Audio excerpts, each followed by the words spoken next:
कृष्णा। कैसे हैं आप सब? तो चलिए आगे क्या हुआ गुरु दक्षिणा के बाद।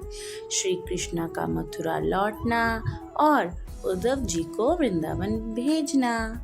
प्रेम का संदेश जब श्री कृष्ण ने उद्धव जी को वृंदावन भेजा। तो चलिए शुरू करते हैं कृष्ण लीला। गुरु सांदीपनी मुनि को गुरु दक्षिणा देकर जब श्री कृष्ण और बलराम वापस मथुरा लौटे तब पूरे नगर में आनंद छा गया। सब लोग अपने प्रिय कृष्ण और बलराम के स्वागत के लिए उमड़ पड़े। कृष्णा और बलरामा अब पूर्ण रूप से विद्या, शास्त्र, युद्ध कला और धर्म के ज्ञाता बन चुके थे। लेकिन मथुरा के वैभव के बीच भी श्री कृष्ण का मन बार बार वृंदावन की ओर चला जाता था। उन्हें याद आती थी माँ यशोदा की ममता, नंद बाबा का स्नेह, गोपियों और अपने सखाओं की मित्रता और गोपियों का निष्कलंक प्रेम। उधर वृंदावन में श्री कृष्ण के बिना सब सूना हो गया था। राधा और गोपियां दिन रात कृष्ण को याद करती। यमुना तट पर बैठकर वे उन्हीं की बातें करती। कभी कोई कहती, क्या कृष्ण हमें भूल गए होंगे? दूसरी गोपी कहती, नहीं नहीं, हमारे कान्हा हमें कभी नहीं भूल सकते। गायें भी उदास रहती। वो उसी दिशा में देखती जिधर से कृष्णा बांसुरी बजाते हुए आया करते थे। माँ यशोदा हर दिन माखन बनाती, फिर अचानक उनकी आंखें भर आती। मेरा लाला अब आकर माखन नहीं खाएगा। पूरा वृंदावन विरह की अग्नि में जल रहा था। एक दिन श्री कृष्ण ने अपने परम मित्र और ज्ञानी शिष्य उद्धवा को बुलाया। उद्धव अत्यंत विद्वान थे। उन्हें अपने ज्ञान पर बड़ा गर्व था। श्री कृष्ण मुस्कुराए और बोले, उद्धव तुम वृंदावन जाओ, वहाँ मेरे माता पिता और गोपियों को मेरा संदेश देना। उद्धव ने सोचा, मैं उन साधारण ग्वालों और गोपियों को ज्ञान का उपदेश दूंगा। उन्हें लगा कि वे सब मोह में डूबे हुए हैं।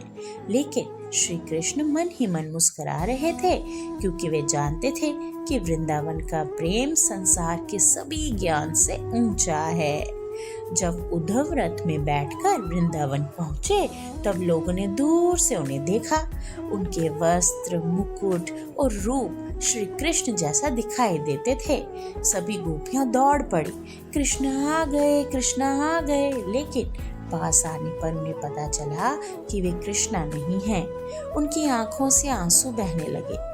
उद्धव ये देखकर आश्चर्यचकित रह गए। उद्धव जी सबसे पहले नंद बाबा और माँ यशोदा के घर गए। माँ यशोदा ने तुरंत पूछा, मेरा कान्हा ठीक तो है ना? क्या ये वह समय पर भोजन करता है? उद्धव ने कहा, माता, श्री कृष्ण कोई साधारण बालक नहीं है, वे स्वयं भगवान हैं। लेकिन यशोदा बोली, मेरे लिए वे भगवान नहीं, मेरा बेटा है। ये सुनकर उद्धव मौन हो गए। उन्हें पहली बार समझ आया कि सच्चा प्रेम क्या होता है। फिर गोपियां उद्धव जी के पास आई। उन्होंने कृष्णा का संदेश सुनाया, जो मुझे प्रेम करता है मैं हमेशा उसके हृदय में रहता हूँ। लेकिन गोपियों ने कहा, हम ज्ञान नहीं चाहती, हमें केवल हमारा कृष्ण चाहिए। एक गोपी बोली, उद्धव जी आप हमें ध्यान करना सिखाते हैं, पर हमारा मन ही कहाँ है? वह तो कृष्ण अपने साथ ही ले गए हैं। ये सुनकर उद्धव की आंखें नम हो गई। उसी समय एक भौरा वहां मंडराने लगा। गोपियां उस भौरे को देखकर उसे कृष्ण का दूत मानने लगी। वे उससे बातें करने लगी, हे भौरे, तुम भी कृष्ण की तरह छलिया हो क्या? इस प्रसंग को भ्रमर गीत कहा जाता है। उद्धव ने देखा कि गोपियों का प्रेम संसार के हर ज्ञान से ऊपर है। अब उद्धव का अभिमान टूट चुका था। उन्होंने मन ही मन कहा, धन्य है वृंदावन की गोपियां जिनका प्रेम इतना पवित्र है। उद्धव ने प्रार्थना की, काश मुझे वृंदावन की धूल बनने का अवसर मिले। अब वे समझ चुके थे कि भक्ति बिना ज्ञान अधूरी है।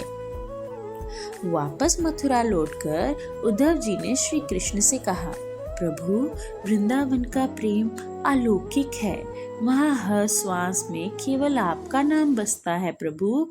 श्री कृष्ण मुस्कुराए, क्योंकि यही वे उद्धव को समझाना चाहते थे।